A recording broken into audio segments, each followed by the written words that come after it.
Can I help you? Yes, I've just moved to this area with my wife and children, and I'd like to know where we can all register with a doctor at a health centre. Oh, OK. Well, there's Dr. Green at the Harvey Clinic. We always recommend her for babies because she's very good with them and she runs a special clinic. Oh, actually, my youngest child is 5, so that wouldn't be any good for us. Right. Is there anywhere else I could try? Yes, the Eshcol Health Practice is the next one on my list. How do you spell that? Eshcol. And it's Dr. Fuller who has space on his list. The clinic only opened a year ago, so the facilities are all very modern. That sounds good. And it's particularly good if you're busy during the day because they also do appointments in the evening. They're closed on Saturday, though. The only other place on the list is the health centre on Shore Lane. You can register with Dr. Gormley. That's Gormley.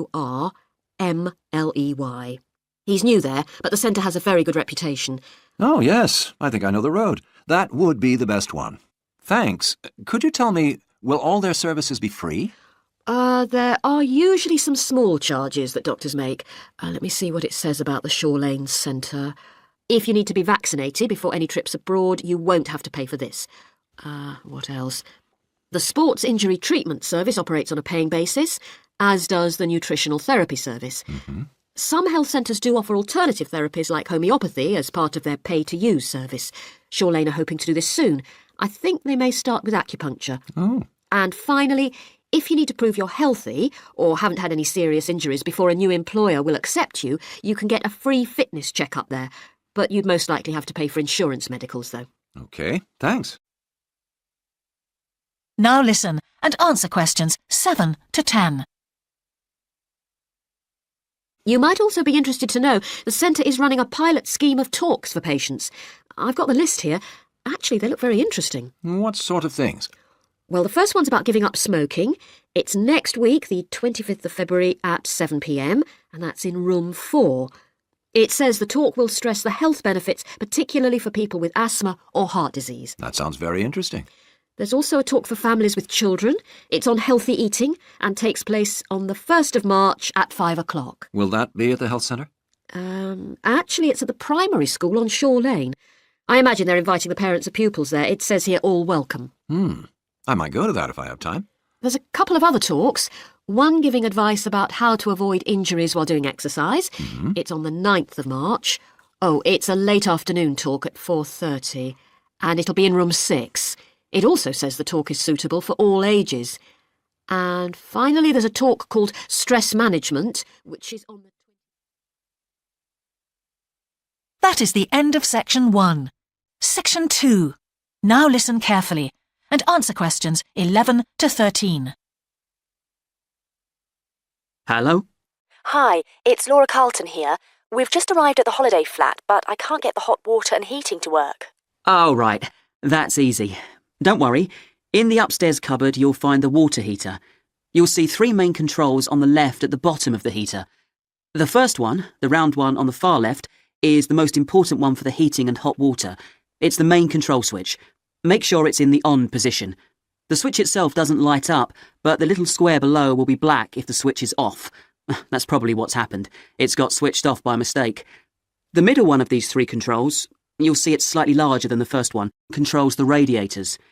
If you feel cold while you're there and need the radiators on, this needs to be turned to maximum. The last of the 3 controls, the one on the right, is usually on about a number 4 setting, which for the water in the taps is usually quite hot enough.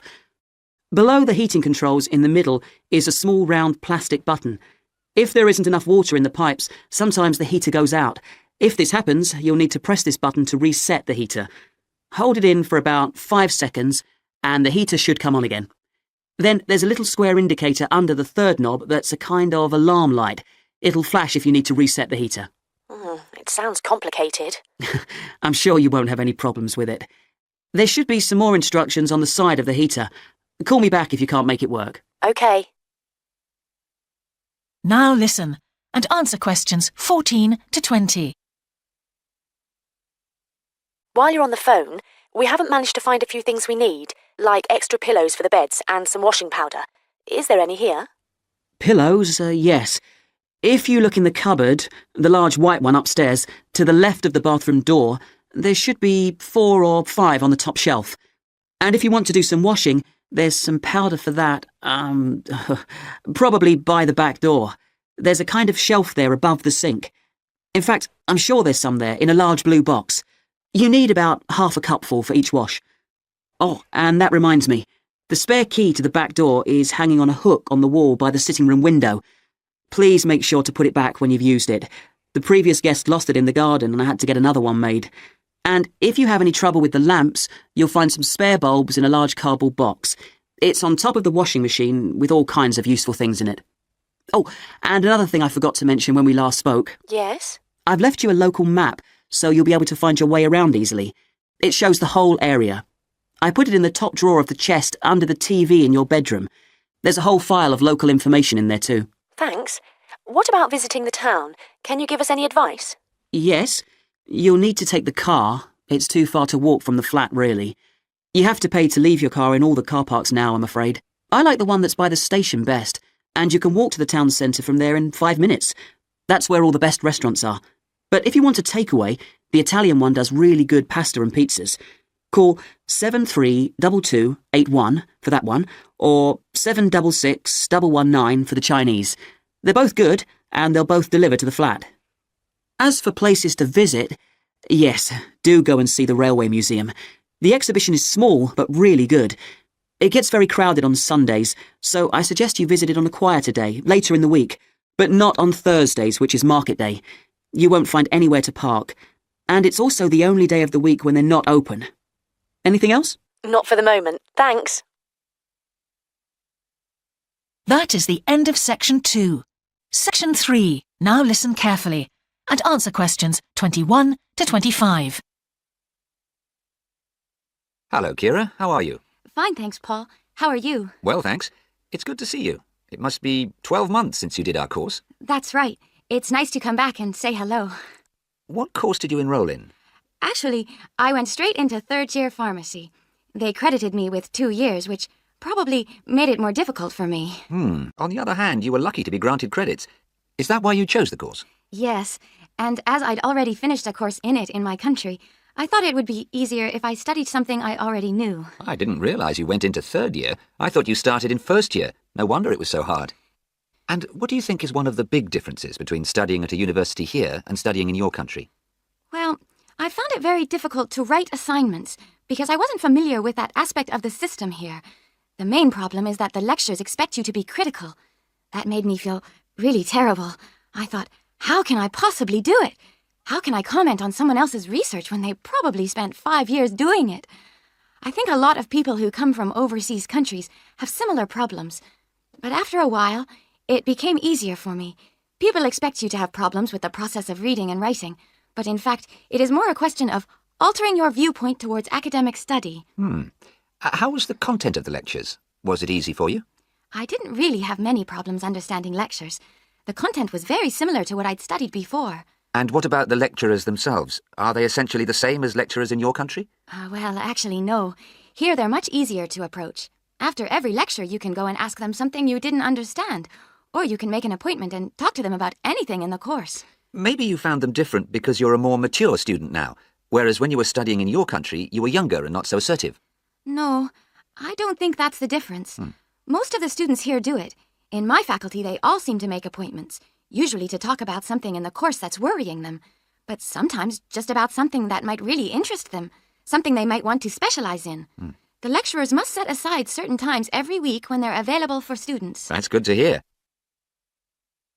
Now listen and answer questions 26 to 30. And how was your timetable? Was it a very busy year? Oh, very, very busy. They make you work very hard. Apart from lectures, we had practical sessions in a lot of subjects. We did these in small groups.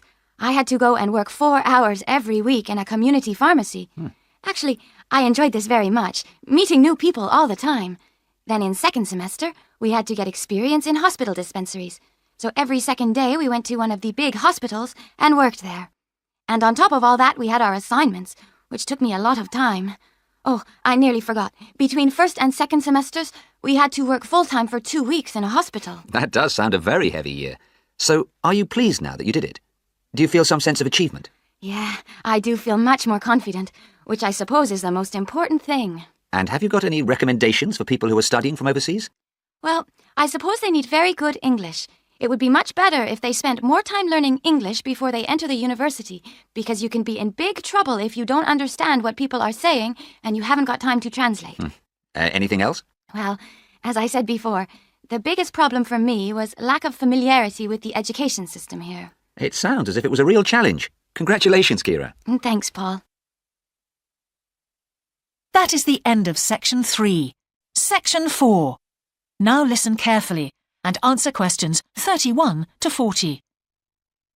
Good morning. Today I'd like to present the findings of our Year 2 project on wildlife found in gardens throughout our city. I'll start by saying something about the background to the project, then talk a little bit about our research techniques, and then indicate some of our interim findings. First of all, how did we choose our topic? Well, there are 4 of us in the group, and one day, while we were discussing a possible focus, 2 of the group mentioned that they had seen yet more sparrowhawks, one of Britain's most interesting birds of prey, in their own city centre gardens, and wondered why they were turning up in these gardens in great numbers. We were all very engaged by the idea of why wild animals would choose to inhabit a city garden. Why is it so popular with wildlife when the countryside itself is becoming less so? The first thing we did was to establish what proportion of the urban land is taken up by private gardens. We estimated that it was about 1/5, and this was endorsed by looking at large-scale usage maps in the town land survey office, 24% to be precise. Our own informal discussions with neighbors and friends led us to believe that many garden owners had interesting experiences to relate regarding wild animal sightings. So we decided to survey garden owners from different areas of the city. Just over 100 of them completed a survey once every 2 weeks for 12 months, ticking off species they had seen from a pro forma list, and adding the names of any rarer ones. Meanwhile, we were doing our own observations in selected gardens throughout the city. We deliberately chose smaller ones because they were by far the most typical in the city.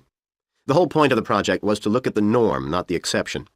Alongside this primary research on urban gardens, we were studying a lot of books about the decline of wild animals in the countryside and thinking of possible causes for this. So what did we find? Well, so much that I just won't have time to tell you about here. If you're interested in reading our more comprehensive findings, we've produced detailed graphic representations on the college website, and of course any of the group would be happy to talk to you about them. Just email us. What we've decided to present today is information about just 3 species because we felt these gave a good indication of the processes at work in rural and urban settings as a whole. The first species to generate a lot of interesting information was frogs, and there was a clear pattern here. They proliferate where there is suitable water. Garden ponds are on the increase, rural ponds are disappearing, leading to massive migration to the towns. Hedgehogs are also finding it easier to live in urban areas, this time because their predators are not finding it quite so attractive to leave their rural environment, so hedgehogs have a better survival rate in cities. We had lots of sightings, so all in all we had no difficulties with our efforts to count their numbers precisely. Our final species is the finest of bird singers, the song thrush. On the decline in the countryside, they are experiencing a resurgence in urban gardens because these days gardeners are buying lots of different plants, which means there's an extensive range of seeds around, which is what they feed on. Another factor is the provision of nesting places, which is actually better in gardens than the countryside. Hard to believe it, but it's true. Incidentally, we discovered that a massive new survey on song thrushes is about to be launched, so you should keep an eye open for that. Now, I'd be happy to answer any questions you may have.